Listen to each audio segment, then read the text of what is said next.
We know the benefits that come out of there, jobs for our youthful population, skilled, non-skilled, semi-skilled, if you like. Number two, business opportunities for our partners, investors, but also for the domestic businesses. It's very important that if we are driving the growth agenda, that we take care of issues relating to creating opportunities for domestic businesses in the ecosystem of what the mines is able to bring. Essentially, that's why we call for these investments. The world woke up to a financial earthquake, one that began not in New York, not in London, but in Lusaka, Zambia. A single announcement, and within 24 hours, copper prices surged to record highs. American factories slowed down. European automakers panicked. Tech giants like Apple, Tesla, and Intel started ringing alarm bells. Because Zambia, the quiet heart of Africa, had just done the unthinkable. It announced a total suspension of copper exports until fair trade deals, transparency, and local beneficiation were implemented. To the West, this wasn't just an economic decision, it was an existential threat. For decades, Zambia has supplied the world with copper, the red metal that powers modern life. From the wiring in your phone to the batteries in electric cars, to skyscrapers and power grids, copper is everywhere. And now, that supply chain had been cut off.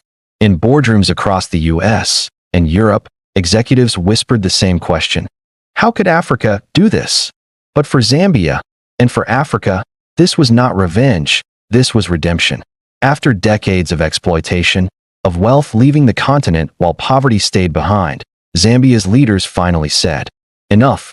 This is the new Africa, bold, unapologetic, and ready to take control of its destiny. And as this story unfolds, you'll see how this one decision, to stop copper exports, could reshape the global economy, redefine Africa's role on the world stage, and trigger the biggest power shift of the 21st century. For decades, Zambia was known as the world's second-largest producer of copper, yet one of the poorest nations on Earth. Foreign corporations, backed by Western powers, mined billions in copper while leaving behind communities trapped in poverty and pollution. But under new economic reforms, Zambia decided, no more raw exports. President Hakainde Hichilema's administration announced a strategic export freeze, demanding local processing of minerals before export, new royalty and taxation systems favoring Zambian citizens, partnership with other African states under the Pan-African Minerals Alliance. This wasn't an isolated move, it was part of a continental awakening. Zambia's decision follows the footsteps of Zimbabwe's lithium ban, DRC's cobalt restrictions, and South Africa's platinum control. Across Africa, leaders are realizing exporting raw materials keeps the continent poor.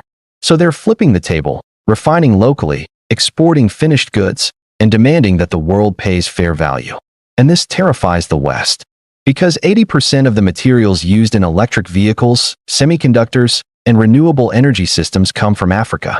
Without Zambia's copper, without DRC's cobalt, without South Africa's platinum, the global green energy revolution collapses. Within days of Zambia's export freeze, copper prices surged to all-time highs on the London Metal Exchange. Tesla's production line slowed, citing material shortages. European construction projects stalled due to wiring shortages.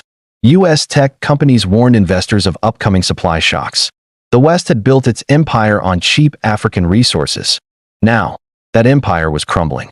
As Zambia nationalized its mining rights and partnered with BRICS nations like China and Russia for technology and funding, the West realized it no longer had leverage.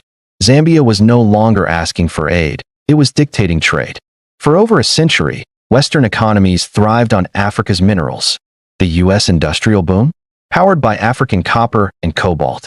European auto luxury? Built on platinum and gold from African soil. Now, the script has flipped. With Zambia's ban, the U.S. manufacturing sector faces a severe bottleneck. Copper wiring, electric motor components, and energy grids all depend on Zambia. Experts warn that if the ban continues, it could cost the U.S. economy over $500 billion in the next year alone. In Europe, automakers like Volkswagen, BMW, and Mercedes-Benz are already scaling down EV production. This is not a regional issue anymore. It's a global industrial crisis. Beyond economics, Zambia's decision carries a deeper moral message. For too long, Africa's story was written by outsiders. Now, African nations are writing their own chapters, demanding sovereignty over their wealth. African intellectuals like PLO Lumumba, Dr. Arikana Kahambari Quayo, and Julius Malema have long warned. Africa will remain poor until she controls what lies beneath her soil. Zambia listened. And now, the rest of Africa is following suit. This is economic freedom, the second phase of decolonization. With BRICS expanding and Africa forming strong trade blocs, Zambia's move aligns with the creation of an African Economic Independence Network, AIN, a coalition to protect African resources and negotiate trade collectively. New refineries and smelting plants are being built across Lusaka, Kitwe, and Ndola, turning Zambia from a resource supplier into a manufacturer. Africa is no longer exporting its riches, it's exporting innovation. The copper ban is more than a trade decision. It's a symbol of power. For decades, the world has extracted from Africa. Now, Africa is extracting power from the world.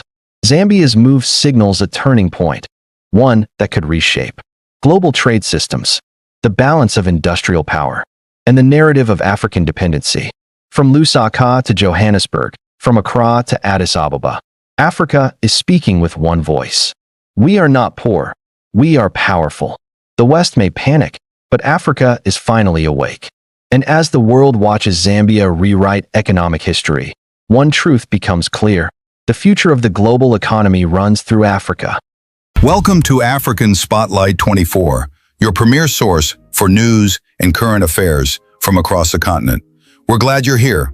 If you're new to our channel, please subscribe, like, and turn on notification to stay up to date with the latest news and analysis.